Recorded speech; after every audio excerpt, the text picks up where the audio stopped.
So, hey guys, Chauzu here. So this is going to be my anniversary SugoFest Blackbeard deep dive. I had to remember what to even call him, but yeah, I think that's a pretty good name, the Anni exclusive Blackbeard. So let's jump into it. We're going to take a look at three things. First, recap what Blackbeard does. Then we're going to look at potential partners. And then we're going to look at his PvP stuff. And, well, I was initially disappointed by the theme of this Sugo, but talking about unit strength, talking about both Blackbeard and Burgess and the rare recruits, all that together, this is actually a really strong batch in general that can see usage in the future. So I'm excited to get them and to try them out for real. Blackbeard himself. The whole batch is strength, including Blackbeard, and Blackbeard is strength-driven powerhouse. He has a super tandem, barrier pen, and enrage. Barrier pen is pretty funny since Blackbeard ignores all defensive effects, but can be useful as a sub. Not that I think Blackbeard is the most useful sub, even if he can be used as a sub. He also has a driven superclass. So yeah, let's recap the Captain ability. The best part of his kit comes right at the beginning. He lets the crew's normal attacks ignore enemies' defensive effects. So basically he ignores Rainbow Shield, he ignores damage threshold, damage immunity, barrier. Those are the main ones he will ignore. Then he boosts driven and powerhouse character attack by 5 times. HP by 1.2 times, Dex, quick tandem slots and matching slot effects, which is a very nice bonus with the matching slots. I will also note that there are very few legends in the game, if any, that has the ability to ignore defensive effect with no real penalty, and there is no penalty here. It's always active no matter what, and you don't have to do any convoluted team building. It's always active, you just need to build around driven and powerhouse. If the crew has a fighter, slasher, striker, and shooter, you boost driven and powerhouse character attack by 5.75 times.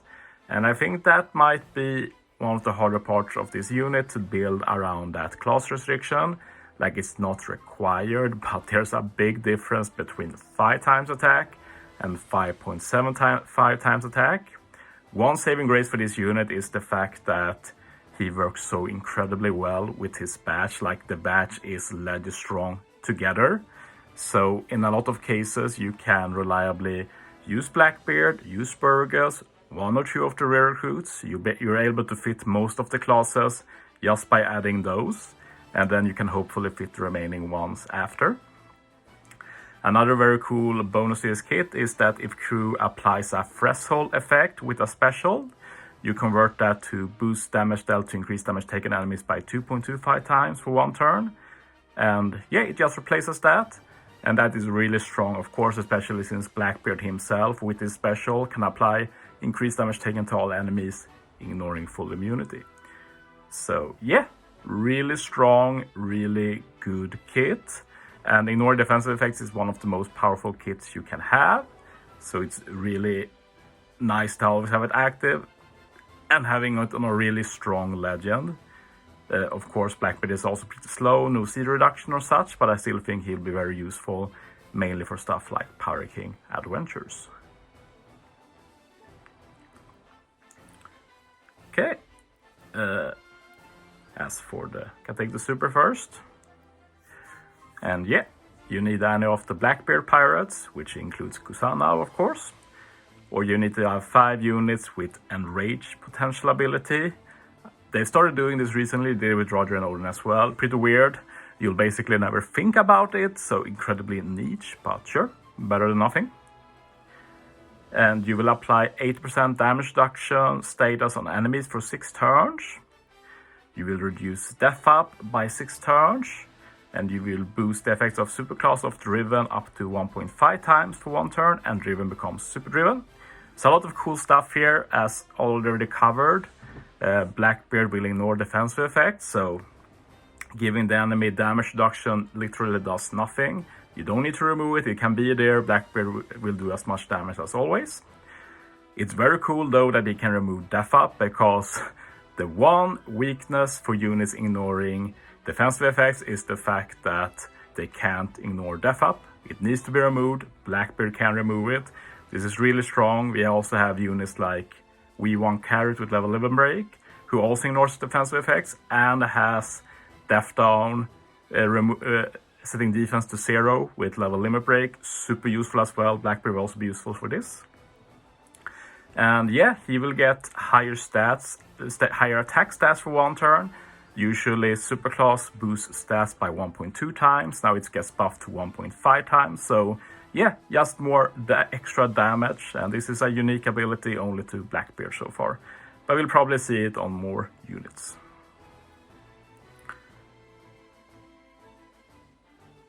I think it only boosts Superclass of Driven, it says. But it will be interesting to test, because Driven units could get a second Superclass and will still just boost Driven. Will probably be annoying to test, but will be interesting to find out. As for the special,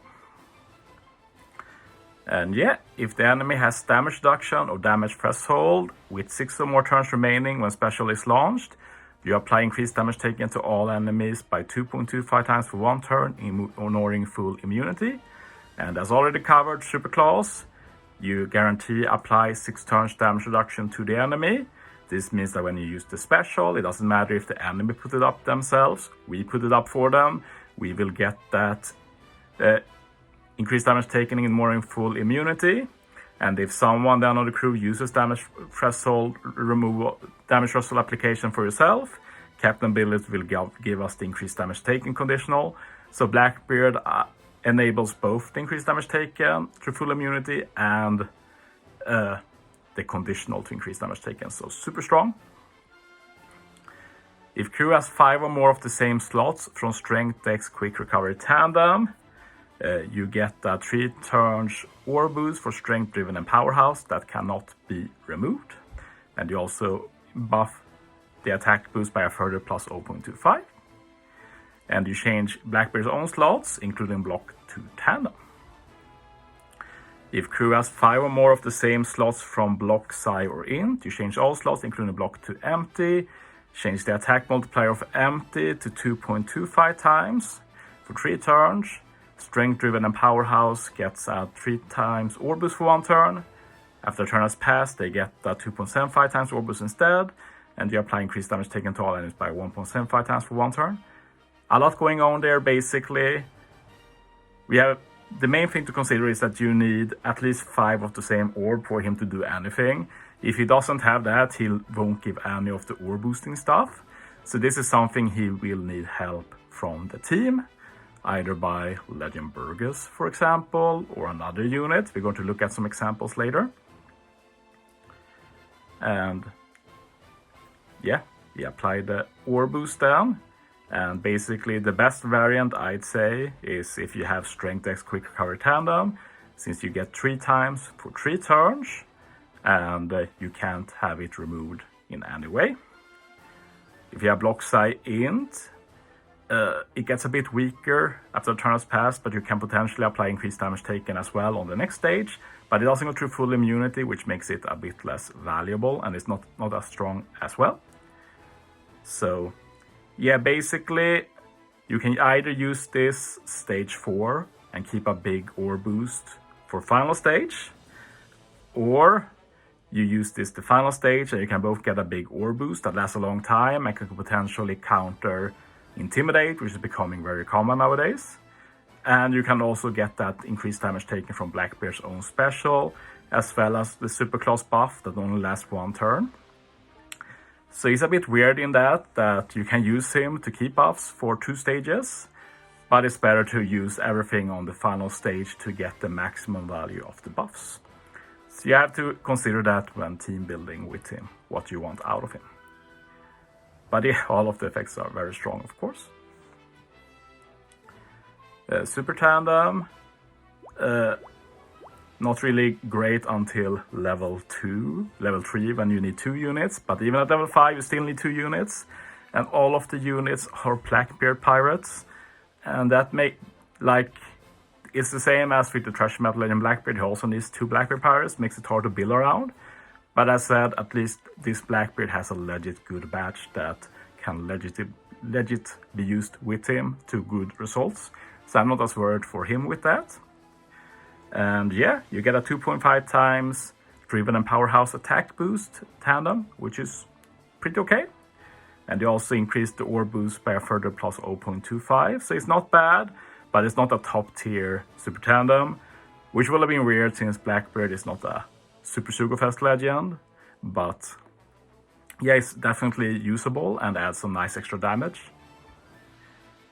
And yeah, support is also good. Main weakness is that you need to use an orb changing special. Most of the new batch actually change orbs, but older Blackbeard pirate units might have a tougher time. But potentially nice for stuff like Kuzan, like V2 Kuzan can change orbs. And now he has a 3-turn death up removal for free, very cool. But yeah, with that, let's take a look at some potential partners. And yeah, first I'm looking at strength-driven powerhouse units to become potentially hybrid. The first Luffy is not this Luffy, it's the anniversary exclusive V2 Red Luffy, who has the Gear 5 special thingy, so everybody calls him Gear 5 when the sprite is not Gear 5. I have a pet peeve against that. But yeah, that Luffy is really cool, helps you resist paralysis.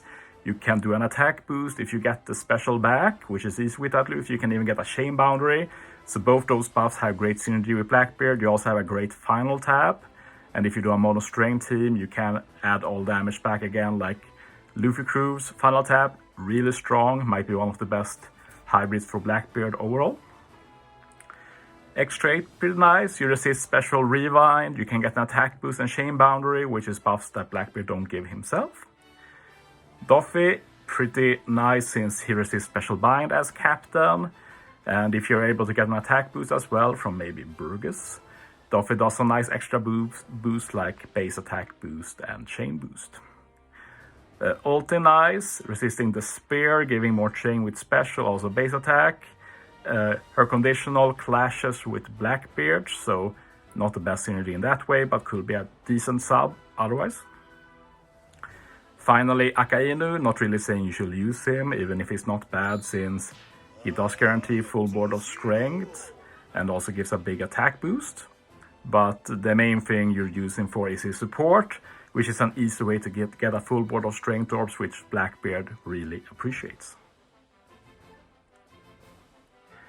Moving on, I looked at some other legends that are driven powerhouse but other colors. Big Mom, probably one of the best since she enables a second conditional and she does it herself. So that's basically going to be mandatory on any Blackbeard team which you use against Super Boss or such. Sugar is pretty cool since Blackbeard ignores defensive effects and Sugar ignores most other stuff. So you can just use Sugar special and tap and just do tons of damage. And she also does an attack boost which Blackbeard doesn't give, so pretty cool. Stampede Luffy is also a pretty interesting option. With Blackbeard, it becomes like the Stampede Luffy and the Gear 5 Luffy hybrid, where Blackbeard lets you ignore all defensive effects, and then Stampede Luffy ignores paralysis and the spear. Obviously, with Gear 5 Luffy, you also ignore bind, which is incredibly strong. But yeah. Versus Whitebeard, pretty cool. Captain resists the spear. He can give chain buffs for 3 turns, and those can't be deleted either. So pretty nice hybrid in that sense. And then I had trouble finding int actually, so I just put Yamato just to friendly reminder that we want Yamato as int actually exists. It's pretty easy to forget about that. Moving on, I look at some other older Blackbeard pirates, and honestly, most are not the best. Like, for Kuzan, for example, he doesn't have a single unit boosted. The only strength Kuzan is this shooter striker limited recruit that is absolutely awful. And there's no other driven powerhouse Kuzan. So I'd say there's a good chance we get a strength, probably driven Kuzan during the global Anni celebration. Maybe in the form of a new unit, maybe a 6+ V3 Kusan that becomes strength and driven. Who knows? We'll see. The others are fairly useful though, like Shiryu, Burgess, Lafitte, or various color affinity abusers, which is fine. Blackbeard doesn't do that. I'd say Pizarro is a bit more interesting, since this is one of those few units that actually can give the damage threshold which Blackbeard wants to get that increased damage taken conditional. Other than that, they do the same buffs, unfortunately, so it's not perfect, even if he has some utility. But yeah, thankfully, as I said, the new batch, really good. I'm going to talk about them in a separate video. Then I put some other damage threshold appliers. King is actually pretty interesting, since he can both apply damage threshold, so you get the conditional for Blackbeard, but he does color affinity by himself, and it's 3 turns, and it can't be removed. So he's good for both those stuff, enabling the conditional, but also enabling another buff you can stack with Blackbeard that also can't be removed. So it's pretty interesting, actually. Then we have stuff like Barto Cavendish, attack boost, and you get the damage threshold for the conditional, pretty good. Marco's some good utility and can apply threshold, and he's also strength, and Blackbeard will probably mostly be used with strength focused team, I'd say. Then we have Kid Moria, both do color affinity and apply threshold. Don't think any of them are the best, but there's just not that many threshold users in general, which is probably one of Blackbeard's weaknesses from a design perspective. Finally, just some other units that can change orbs to the same one. Judge changes all orbs to int. You can get that secondary Blackbeard special if you want it for some reason. King changes all orbs to his own, so you can try and set that up so he has the orb you want. Queen and Soba just gives everybody tandem, like Queen does color affinity, while Soba can give an attack boost several stages. That goes along well with Blackbeard, of course. This Soba could be legit good if he just got a 6+. And then finally Kanjuro, like if you're able to apply burn as well, then he'll be able to even extend Blackbeard's orb boost to 4 turns, which could be nice with revives. But he'd also be able to give a full board of decks, but you do need to apply a burn with Kanjuro for that to happen. Thankfully, if you run Kanjuro as captain, he can apply it himself. Sadly, he's also super driven like Blackbeard, so not the best synergy. Finally, let's take a look at Blackbeard's PvP kit. There are some mixed opinions on it in the community. I'm leaning towards it being really good, but I have very little experience using the new strength team, since I don't have V2 Red Luffy, I don't have Kobe, the Anni Legends. Blackbeard is able to avoid action bind and reduce damage from decks, makes sense. Ability, strength types get HP up level 6, def up level 6, so incredibly tanky. Not only that, strength X quick enemies attack down level 5 and def down level 5. To me, this is just one of the best Rumble abilities I've seen. Like, you have incredibly defensive stability. You can't get more extra defense than this, but not only that, you soften up the enemies, you do even more damage. Like, the only thing that lacks here is an attack up boost, basically. But yeah, can't have everything. And these are applied passively, so that's really good, always active. So you don't have to rely on Blackbeard using his special, which is very high CT. It's not awful though. Like, you target enemies with even more def down and attack down in a large range. And you also have a guaranteed 35% HP cut and a big chance of action bind. And even if it's just 8 seconds, like, just being hit by that slows down the team massively. So I think he could be very much viable on a strength team against decks, mainly, I'd say. And yeah, even if he doesn't use his special much, like his ability will help you, yeah, like have no chance of dying first of all against decks, and then just soften the opponents up so Luffy can do a lot more damage. Might make it even easier to run a unit like V1 Whitebeard for HP cuts, without having to worry about Whitebeard not really contributing with any defense with his ability. As for GP stats, I don't think Blackbeard is that great. He's basically, you need to build around strength, int, and powerhouse, which you can build around. It's not awful. You can potentially do this. The main issue is the burst. At least it's consistent, 40 seconds of battle, but then it just doesn't do enough. Sure, 40% HP cut for everything is nice, but then if you have an RNG special CT reduction, you need to be below 50% HP. And also you target 2 teammates for haste, and that's completely random. So yeah, too much RNG for my taste. So even if it's nice that it's consistent in being activated, the effect's not good enough, in my opinion. So yeah, that's my deep dive into the Anni Blackbeard. Tomorrow I'm going to take the deep dive into Burgess instead, so look forward to that. Thanks for watching, guys. See you next time.